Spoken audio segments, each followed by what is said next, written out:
शिवसेना विधायक अर्जुन खोतकर की मुश्किलें बढ़ने की संभावना। नामांकन गलत तरीके से और आवश्यक प्रारूप में जमा नहीं किया।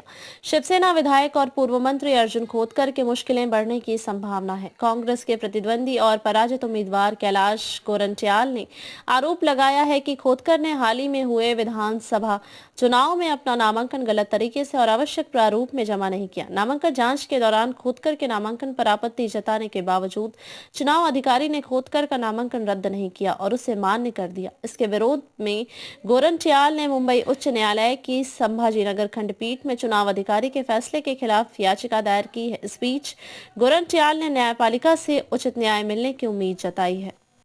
2 महिन्यानंतर आपली प्रोसिजर सुरू झाली, काय करणार?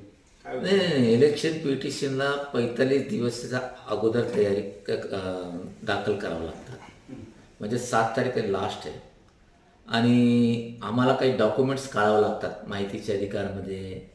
मग ते CD असेल, कृषी उत्पन्न बाजार समितीचे प्रोसिडिंग असेल किंवा त्याचे ठराव असेल, हे DDRकडे गेलं.